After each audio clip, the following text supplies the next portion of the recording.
ಪಹಲ್ಗಾಮ್ನಲ್ಲಿ ಭಯೋತ್ಪಾದಕ ದಾಳಿ ನಂತರ ಸತತ 5ನೇ ದಿನವೂ ಕೂಡ ಎಲ್ಒಸಿಲಿ ಪಾಕಿಸ್ತಾನ ಸೇನೆ ಪ್ರಚೋದಿತ ದಾಳಿಯನ್ನು ನಡೆಸ್ತಾ ಇದೆ. ಬಾರಾಮುಲ್ಲಾ, ಕುಪ್ವಾರಾ ಸೇರಿದಂತೆ ಹಲವು ಕಡೆಗಳಲ್ಲಿ ಆಗಿದೆ.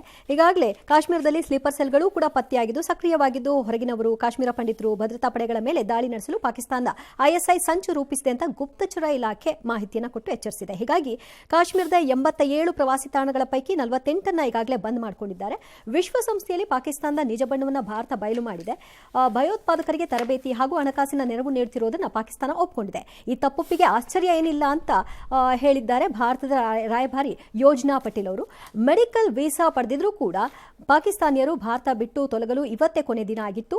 ಹೀಗಾಗಿ ಕೆಲವರು ಹೊರಟಿದ್ದಾರೆ. ಈ ಮಧ್ಯೆ ಗುಜರಾತ್ ಸರ್ಕಾರ ಅಹಮದಾಬಾದ್ನ ಚಂಡೋದಾದಲ್ಲಿ ಅಕ್ರಮ ಬಾಂಗ್ಲಾ ವಲಸಿಗರ ಮನೆಯನ್ನ ತೆರವು ಮಾಡಿದೆ. ಇದಕ್ಕಾಗಿ 74 ಬುಲ್ಡೋಸರ್, 200 ಟ್ರಕ್, 1800 ಕಾರ್ಮಿಕರು ಎಲ್ಲರೂ ಕೂಡ ಬಳಕೆ ಮಾಡಿಕೊಂಡಿದ್ದಾರೆ.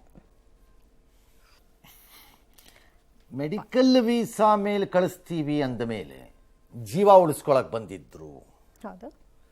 ಅದ್ಯಾವುದು ಲಾಂಗ್ ಟರ್ಮ್ ವೀಸಾ ಅಂತ ಮುದ್ದಮಣಿಗಳು ಕೊಟ್ಟಿದ್ದೀರಲ್ಲ, ಪ್ರೇಮ ಪತ್ರ, ಅದ್ಯಾವತ್ತಪ್ಪ ತೆಗಿತೀರಿ? ತೆಗಿರಿ ಪ್ರೇಮ ಪತ್ರ. ನಮಗ್ ಬಂದು ಬುರುಡೆ ಬಿಡಬೇಡಿ. ದೇಶ ಪ್ರೇಮದ ಬಗ್ಗೆ ಮಾಡಿದ್ರೆ ಎಲ್ಲ ಒಟ್ಟಿಗೆ ಮಾಡಿ ತೆಗಿದಿದ್ರೆ ತೆಗಿರಿ, ಇದು ನಮಗ್ ಬಂದು ಹೇಳಬೇಡಿ.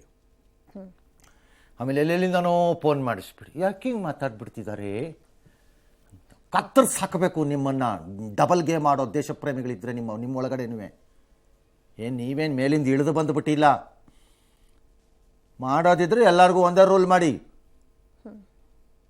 ನೀನು ಲಾಂಗ್ ಟರ್ಮ್ ಅಂತೆ ಕತ್ತೆ ಕಾಯಕ್ಕೆ ಕೊಟ್ಟಿದ್ರ ಲಾಂಗ್ ಟರ್ಮನ್ನ ನೀವುಗಳು. ಅವ್ನು ಯಾವನಾರು ಕೊಟ್ಟಿರಲಿ, ಕಿತಾಕಿ. ಈಗ ಅಲ್ಲಿ ಹೇಗೆ ಕಳಿಸ್ತಾರೋ ಇಲ್ಲೂ ಹಾಗೆ ಆಗ್ತಾರೆ. ಇನ್ನು ಬಾಂಗ್ಲಾದೇಶದ್ದು ಅಹಮದಾಬಾದ್, ಗುಜರಾತ್ ಅದ್ರಾಗಲ್ಲ. ಕರ್ನಾಟಕದಲ್ಲಿ ಪರಮೇಶ್ವರ್, ಸಿದ್ದರಾಮಯ್ಯ ಮಾಡಲ್ಲ. ಯಾಕೆ ಸರ್? ಯಾಕೆ ಮಾಡಲ್ಲ? ಜೈ ಶಿವಕುಮಾರ್ ಬ್ರದರ್ಸ್ ಅವರು ಮಾಡಲ್ಲ, ಸಿದ್ದರಾಮಯ್ಯನವರು ಮಾಡಲ್ಲ. ಬಿಡಿ, ಅವರು ಮಾಡಲ್ಲ. ಯುದ್ಧನೇ ಆಗಬಾರ್ದು, ಇನ್ನಿದ್ದೇನು? ಯುದ್ಧ ಆಗಬಾರ್ದು ಅಂತ ಒಳ್ಳೆ ಪ್ರಶ್ನೆ ಕೇಳಿದ್ರಿ ನೀವು. ಒಂದು ಪಾಯಿಂಟ್ ಎತ್ಬಿಟ್ರಿ. ಎಲ್ಲರೂ ಬುರುಡೆ ಬಿಡ್ತಾವ್ರಪ್ಪ ಕೂತ್ಕೊಂಡು. ಕಂಡುಕೊಂಡವ್ರಲ್ಲ ಬುರುಡೆ. ಯುದ್ಧ ಬೇಡ, ಯುದ್ಧ ಬೇಡ. ನಾನು ಹೇಳಿದೆ ಯುದ್ಧ ಮೊದಲ ಆಪ್ಷನ್ ಅಲ್ಲ ಅಂದೆ. ನಾನು ಬೇಡ ಅಂತ ಹೇಳಿಲ್ಲ. ಯಾಕೆ ಬೇಡ ಅಂತ ಹೇಳಲ್ಲ? ನಾನು ಹೇಳ್ತೀನಿ, ಯುದ್ಧನೇ ಬೇಡ ಅನ್ನೋ ತೀರ್ಮಾನಕ್ಕೆ ಪೇಜಾವರದವರು ಎಲ್ಲ ಮಾತಾಡ್ದಂಗಿದೆ. ಅದನ್ನ ಬಂದುಬಿಟ್ರೆ ಕತ್ತೆಕಾಯಕ್ಕೆ ಸೈನ್ಯ, ಸರಜರಾಮು ಎಲ್ಲ ಹಿಂಗೆ ಕಲ್ಕಲ್ಲರ್ ಬಟ್ಟೆ ಹಾಕ್ಕೊಂಡು ಏನೇನೇನೋ ಅಂಟಿಸ್ಕೊಂಡು ಪೀ ಪೀ ಪೀ ಪೀ ಅನ್ಕೊಂಡು ಓಡಾಡೋಕ್ಕೆ ಶೋಕಿಗ ಅದನ್ನ ಇಟ್ಕೊಂಡಿರೋದಂಗಾರೆ. ಯುದ್ಧನೇ ಬೇಡ ಅಂದ್ರೆ ಸೈನ್ಯ ಯಾಕಬೇಕು? ಸಮಯ ಬಂದಾಗ ಬೇಕಲ್ಲ ಸರ್. ಎಲ್ಲಿ ಬೇಡ ಅಂದ್ರೆ ಈಗ ಸಮಯ ಅಲ್ವಾ? ಇದೇನಿದಂಗಾರೆ? ಇದೇನಿದೀಗ?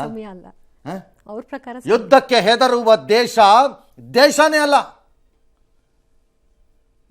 ಅಲ್ಲ ಅದು. ಆದರೆ ಯುದ್ಧವನ್ನೇ ಬಯಸುವ ದೇಶ ಆಗಬಾರ್ದು. ಅದಷ್ಟೇ.